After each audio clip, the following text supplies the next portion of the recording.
ফলতার মতো কেন্দ্রে তৃণমূলের আত্মসমালোচনার জায়গা আছে, 100% আছে। তৃণমূল কর্মীরা বিরক্ত এই ফলতা নিয়ে যা যা হয়েছে, সেটা তৃণমূলের নিজস্ব সমস্যা। কিন্তু তৃণমূল ক্যান্ডিডেট যখন নেই, তাহলে বিজেপিকে সিপিএম হারাতে পারছে না কেন? সিপিএম এর লজ্জা।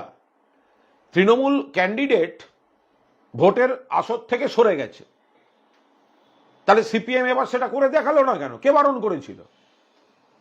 তার মানে দিনের শেষে দাঁড়াচ্ছে এই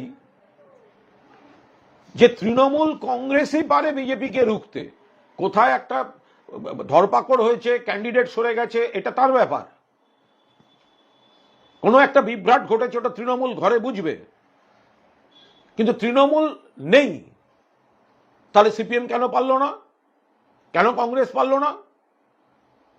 সিপিএম এর তো একদম সুযোগ ছিল, দেখিয়ে দিতে পারতো এখন বিজেপিকে হারিয়ে ফলতায়। পারল না, এটা তো লজ্জা। তৃণমূলের ক্ষেত্রে ব্যক্তির দোষ, আর সিপিএম এর ক্ষেত্রে পার্টির লজ্জা।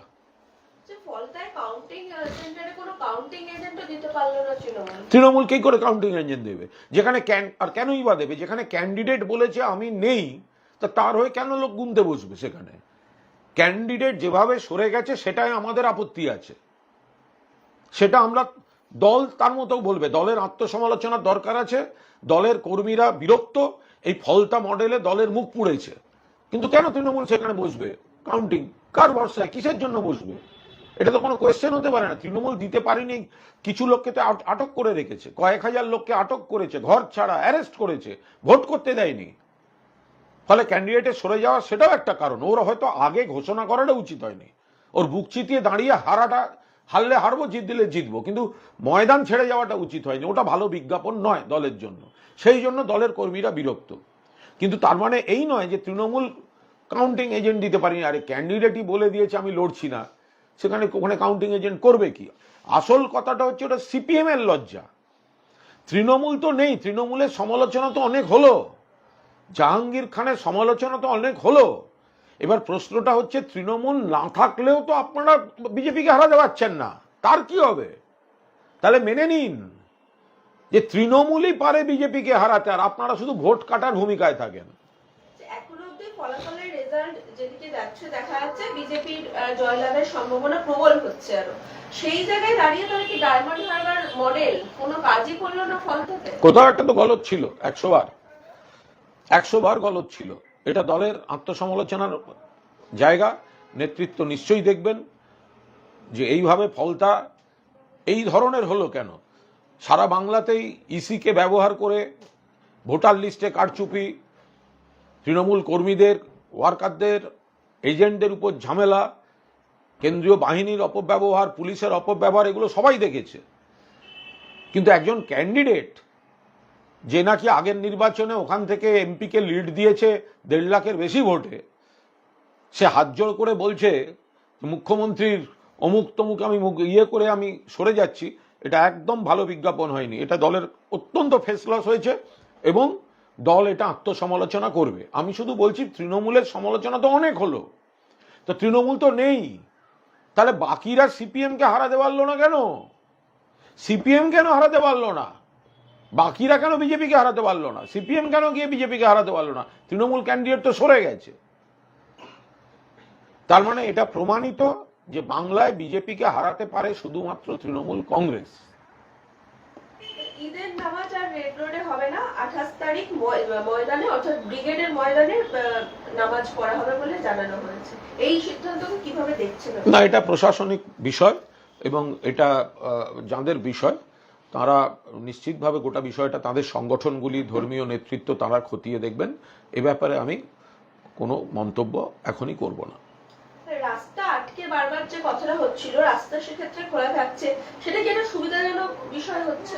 যেমন ছুটির দিন রেড রোড দিয়ে কটি গাড়ি যায় সেটা আপনি নিজেও একবার ঘুরে এসে দেখতে পাবেন যে ঈদের দিন মানে ছুটির দিন। তো ছুটির দিন সকালে রেড রোডে কটা গাড়ি যায়? এই যে একটা রাস্তা আটকানোর কথা আসে, তো কটা গাড়ি যায় রেড রোডে? ফলে আমি এর মধ্যে ঢুকতে চাই না। আমি শুধু বলছি ঠিক আছে, একটা প্রশাসনিক সিদ্ধান্ত। এবার সেখানে মুসলিম সংগঠনগুলি বা তাদের ধর্মীয় নেতৃত্ব যারা রয়েছেন তারা যা এ বিষয়ে নিশ্চয়ই তাদের বক্তব্য জানাবেন।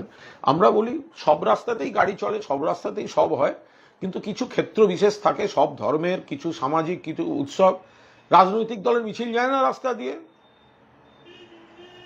বিজেপির মিছিল যায় না, সিপিএম এর মিছিল যায় না,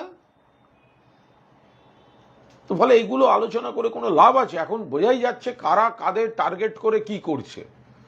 তো যদি কেউ বলে থাকে যে ওখানে হবে, তো বাকিরা তাদের যারা তাদের সুবিধা অসুবিধাটা দেখতে হবে যাতে কোনো অসুবিধা না হয়। দেখবেন আর এই সময়টা মানে মাঠের সমস্যাটা কেন হয় জানেন? এই গরমকাল থেকে একটা সমস্যা তৈরি হয়, একটা কালবৈশাখী বা মাঝে মধ্যে একটা ভারী বৃষ্টি হয়ে যায়, ফলে মাঠের জায়গায় একটা সমস্যা হয়, এটা অনিশ্চিত হয়ে যায়, যে জল কাদার একটা সমস্যা হয়, যে কারণে আমাদের 21শে জুলাইয়ের ব্রিগেড করে একটা বিরাট সমস্যা হয়েছিল। কারণ ভরা বর্ষায় থাকে, কালবৈশাখীর সময় আচমকা সন্ধ্যাবেলা হয়তো বৃষ্টি হলো, পরের দিন সকালে বিপুল জল কাদা, মানুষ কোথায় বসে নামাজটা পড়বেন? এগুলো টেকনিক্যাল কিছু প্রবলেম থাকে। বৃষ্টি হলো না, আপনি আবার আপনার তো কোনো গ্যারান্টি নেই যে কালবৈশাখী হবে না, ভারী বৃষ্টি হবে না, দুদিন কাদা ঘাসের মাঠে কাদা মাঠে জল থাকবে না। তো এইগুলো দেখেই একটা চিরাচরিত বিষয় চলছিল। এবার একটা প্রশাসনিক সিদ্ধান্তের কথা শোনা যাচ্ছে, এবার বাকিটা সবাই দেখবেন। আজকে সকাল থেকে অ্যাকশন মোডে দেখা গেল কলকাতা পুরসভাতে, দিকে দিকে বেআইনি নির্মাণ ভাঙার কাজ চলছে। কিভাবে দেখছেন এই উদ্যোগকে? হ্যাঁ, দেখলে মনে হচ্ছে 2012 end of the world cinema চলছে। হ্যাঁ, যে রেটে বুলডোজারের ব্যবহার হচ্ছে, দেখুন যদি কোথাও কোনো ইল্লিগাল কিছু থাকে আইনি পথে সেগুলোর ব্যবস্থা পুরসভা নেওয়ার পূর্ণ অধিকার আছে, অতীতেও হয়েছে, ভবিষ্যতেও হবে। কিন্তু এরা বুলডোজারটাকে তাদের বাহুবলের প্রতীক হিসেবে ব্যবহার করছেন। সেটা প্রথম কোনো সরকার এসছেন, অতি উৎসাহে একটা দেখনদারি ব্যাপার থাকে, তাতে আপনাদেরও সুবিধা হয়, সবাই ছবি টবি দেখাতে একটা নাটকীয় সব ব্যাপার ট্যাপার। একটু কিছুদিন সময় গেলেই বোঝা যাবে।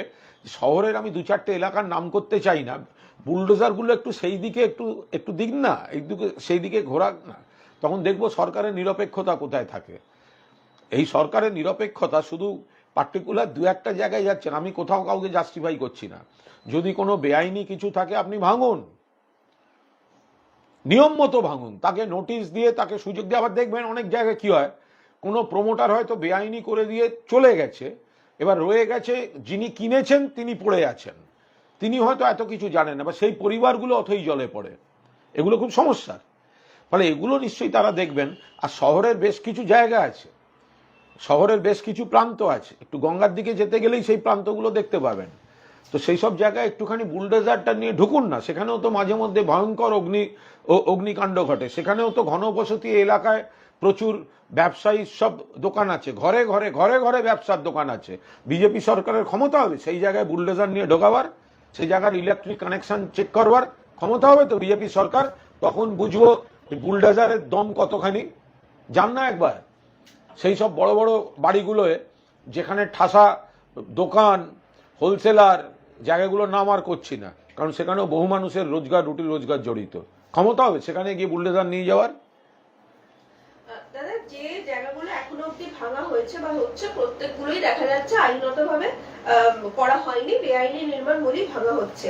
সেখানে আজকে অগ্নিমিত্রা পল মন্ত্রী তিনি প্রশ্ন তুলেছেন যে 15 বছর ধরে কেন আগের সরকার দেখেনি, তারা রাজনীতি করে এসছে এবং পুলিশও তাদের হয়ে কাজ করেছে, কোনো অ্যাকশন নেয়নি। যদি কোথাও কোনো ইল্লিগাল কোনো কিছু থাকে এবং সেটা যদি পুরসভা ভেঙে থাকে বা কেউ ভেঙেছেন, কেন সেই সব তাকে আমি অকারণ বিরোধিতা করতে যাব? আমি শুধু বলবো যে শহরের অন্য বেশ কিছু অংশ রয়েছে যেখানেও বিপুল পরিমাণ, সেখানে অবিলম্বে অগ্নি নির্বাপনের ব্যবস্থা ঠিকঠাক আছে কিনা দেখা দরকার।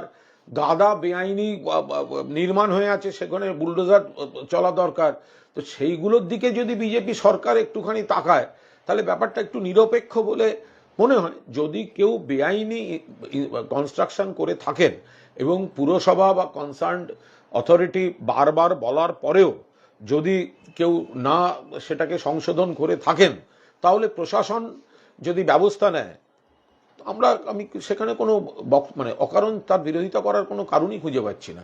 কিন্তু সেটা যেন প্রতিহিংসা পরায়ণ না হয়, তাড়াহুড়ো করতে গিয়ে তাদের আত্মপক্ষ সমর্থন বা কোনো লজিক তাদের কথা শোনা না হয়, বা কে কি অপকর্ম করে চলে গেছে আর যারা আজকে সে বাড়িতে রয়েছে তারা হয়তো খুব দুর্দশায় পড়ে যাচ্ছে, সেগুলো একটুখানি দেখে নিলে ভালো হয়। বিজেপি রাজ্যগুলোতে যে বেআইনি বাড়ি হচ্ছে, বেআইনি বাড়ি ভাঙা চলছে, গুজরাটে ঘন ঘন সেতু ভেঙে পড়ে যাচ্ছে, তো সব কি ধোয়া তুলসী পাতা নাকি? ফলে শুধুমাত্র এখন নতুন ক্ষমতায় এসছেন, 15-16 দিন হয়েছে, এখন একটু দেখনদারিপনা নানা রকম চলবে, কার সিস্টেমে কোন সিস্টেমে কার কি হয়ে আছে সব খবর আমরাও রাখি। বলছি, সম্প্রতি শোনা যাচ্ছে যে জাহাঙ্গীর খান তার কালো টাকা টলিউডে ব্যবহার করা হয়েছে, যেটা ইডি সূত্রে খবর, এবং এই টাকা দিয়ে বহু সিনেমা বানানো হয়েছে। সেটা আমি একদমই বলতে পারবো না, যে বিষয়টা জানি না, বলতে পারবো না। যদি কোনো অবৈধ টাকা কোথাও বিনিয়োগ হয় তো সেটা যাদের দেখার দরকার তারা দেখবেন, কেউ তো দেখতে বারণ করেননি। সবচেয়ে বড় কথা, সেই জায়গাগুলি, সেই অর্গানাইজেশন ইডি বা সিবিআই, তো সেগুলো তো কেন্দ্রীয় সরকারি সংস্থা, সে তো আগেও ছিল এখনো আছে। তো হঠাৎ তার সঙ্গে রাজ্য সরকারের পরিবর্তনের সঙ্গে সিবিআই ইডির পরিবর্তনের তো কোনো সম্পর্ক নেই।